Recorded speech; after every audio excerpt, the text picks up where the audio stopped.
For future physicians, the USMLE Step 1 board exam is arguably the most important exam you will ever take. I'll share with you the strategies that will maximize your score. The USMLE Step 1 consists of 7 blocks, each lasting 60 minutes and consisting of up to 40 questions each. This 8-hour marathon is high stakes, but fear not. With the right plan and approach, you will be prepared to crush it.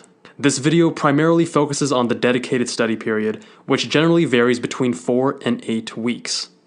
The take-home message of this video is that you need to create a schedule and do your best to stick with it. Assuming you have a sound study plan, the deciding factor on whether or not you'll walk away with a score you're happy with is having the discipline to stick with it. A quick word on scheduling your test. I had a 6-week dedicated period and I took my test 4.5 weeks in. I used the remaining 10 days to go on a cruise, and yes, it was awesome. When scheduling your test, it's important to keep 3 things in consideration. First, more time is not always better. With time, your knowledge and test score will start plateauing, and at a certain point actually start dropping as you burn out. Secondly, you want to have a break before starting the grueling journey that is your 3rd year clerkships. And lastly, do not push your test back for the reason of not feeling prepared. You will never feel fully prepared, and pushing your test back for this reason will likely do more harm than good. Now first, let's decide your resources. The UFAP protocol should be your core. This consists of UWorld, First Aid, and Pathoma. I also used Golian's audio lectures for pathology and Sketchy Micro, which I personally found tremendously helpful, for microbiology.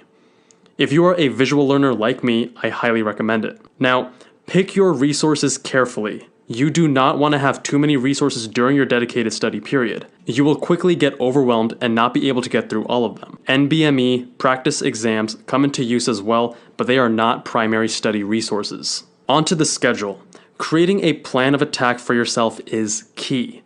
I made my schedule in Excel, and this is what it looks like. Don't worry, I'll explain exactly how I got to this point. You can download the Excel document down in the description below. This is what worked for me, and it's fine for you to use this as a base template, but it is important that you personalize this for your own strengths and weaknesses. For example, if your cardiology is weak, make sure you spend more time on cards. If you struggle with finishing tests on time, then make sure you do plenty of timed practice blocks to improve your pacing, and so on. My days and weeks were highly structured, and this may not work for everyone. I personally preferred this because it removed thinking from the equation.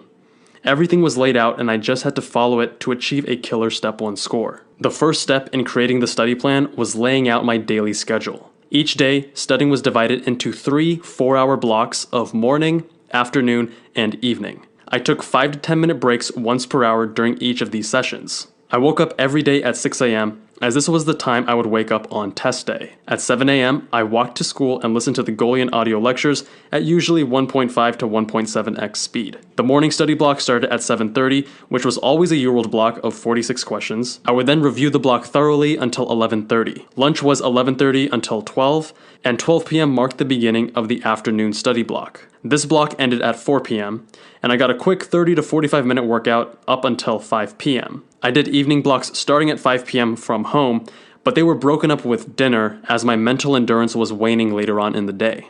The first half of the evening block was 5 to 7 p.m., dinner was 7 to 7:30 p.m., and the second half was 7:30 to 9:30 p.m. I was in bed and asleep by 10. I followed this daily structure from Sunday through Friday. Every Friday evening block was for fun and relaxation, meaning Fridays after 5 p.m. I did not work. Every Saturday morning until lunchtime was reserved for groceries and laundry and whatever other errands, but I got back to studying immediately after lunch. So now that my daily schedule was determined, I went back and prioritized my study materials to organize my weekly studying. I recommend going through First Aid twice and UWorld at least once, preferably also going through all of your incorrects a second time around. I determined how many pages each First Aid section was to help me estimate how many blocks to allocate to each system. Next, fill in with supplemental study materials as needed. I had already gone through Pathoma twice before my dedicated study period, so I only occasionally referenced it. I watched Sketchy Micro videos either during my study blocks, when I had assigned myself micro, or during lunch breaks, since I did find the videos entertaining to watch. I did have an Anki deck, but I rarely used it during the dedicated study period, as this was more useful earlier in second year when I was still seeing material for the first time.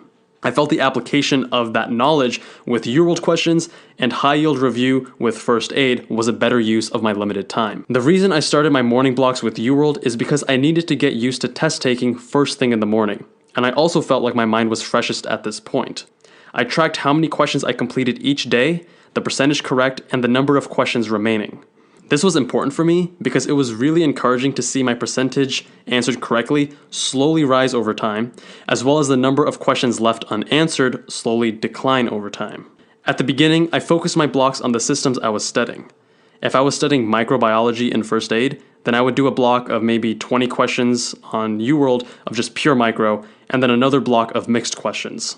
A couple weeks into my dedicated period, however, I exclusively did mixed blocks in UWorld with all topics, as this was more representative of the actual test.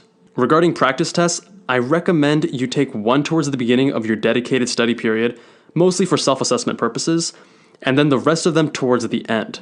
These practice tests are really important. They help you get used to the USMLE question style, they hone your endurance, and they help master your pacing.